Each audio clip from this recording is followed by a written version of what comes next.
কোলেস্টেরলের বাড়াবাড়ি, সাথে লিভারেও মেদ। পুজোয় ভালো মন্দ খেতে হলে কি কি বদল আনতে হবে রোজকার খাওয়া দাওয়ায়, চলো জেনে নিই।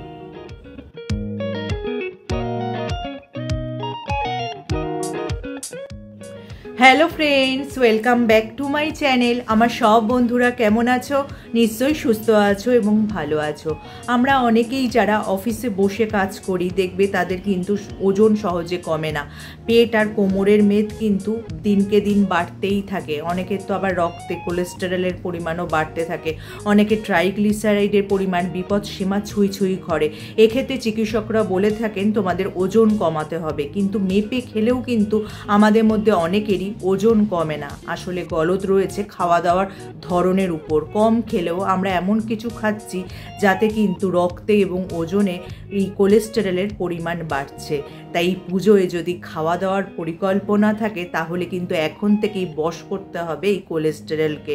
তার জন্য বিশেষ কিছু করতে হবে না। রোজকার খাওয়া দাওয়ায় যদি একটু পরিবর্তন আনা যায় তাহলেই কিন্তু তোমরা এই কোলেস্টেরলকে বশ করতে পারবে, যার ফলে কিন্তু এই পুজোয় তোমরা কবজি ডুবিয়ে খেতেও পারবে। চলো তাহলে সেটা কিভাবে সম্ভব জেনে নিই। আটা বা ময়দার রুটি, ভাত, পাস্তা, মিষ্টি, ব্রেকফাস্ট সিরিয়ালের বদলে তোমরা খেতে পারো ওটস, ডালিয়া, রাগি, জোয়ার, বাজরা বা রাগি দিয়ে রুটি বানিয়ে নিতে হবে। সাদা ভাতের বদলে পরিমাপ মতো খেতে পারো ব্রাউন রাইস বা ডালিয়া। দানা শস্যে ফাইবার, ভিটামিন ও খনিজ পদার্থ বেশি থাকে, যা ওজন কমায় এবং রক্তে কোলেস্টেরলের মাত্রাও নিয়ন্ত্রণে রাখে। এরপর যেটা বলবো, তোমাদের মিষ্টি খাওয়ার ইচ্ছে হলে কিন্তু তার বদলে তোমরা তাজা ফল ডায়েটে রাখতে পারো।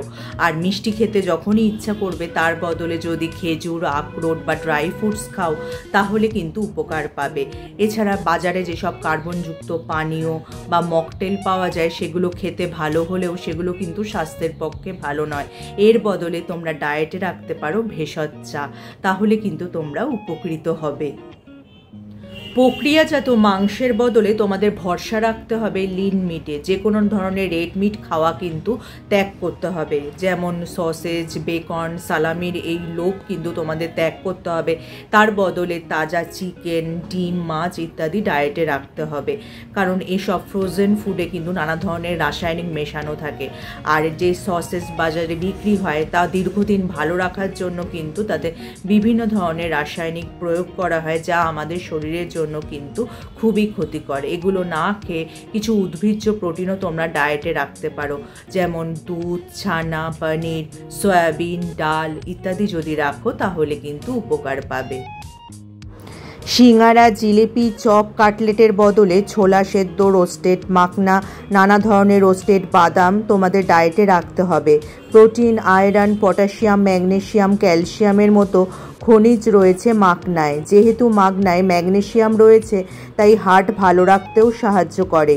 এই মরশুমে ভালো ভুট্টা পাওয়া যায়। ভিটামিন, খনিজ এবং অ্যান্টিঅক্সিডেন্টের উপস্থিতির ফলে এটি স্বাস্থ্যকর খাবারের তালিকায় পড়ে এবং খেতেও কিন্তু টেস্টি।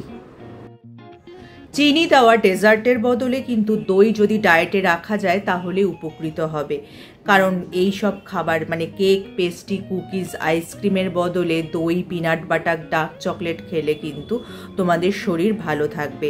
এছাড়া অতিরিক্ত চিনি খাওয়া কিন্তু আমাদের যেমন ওজন বৃদ্ধি করে তার পাশাপাশি কিন্তু স্বাস্থ্য সমস্যারও কারণ, যার ফলে কিন্তু রক্তে কোলেস্টেরল তো বটেই, ট্রাইগ্লিসারাইডের পরিমাণ বাড়বে অবধারিতভাবেই। তাই এগুলোকে কিন্তু তোমাদের অ্যাভয়েড করতে হবে।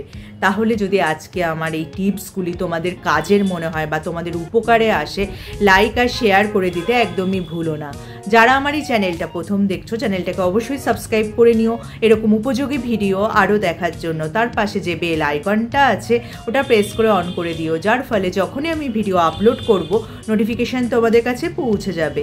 আজ তাহলে আসি, আবার দেখা হবে আগামী পর্বে।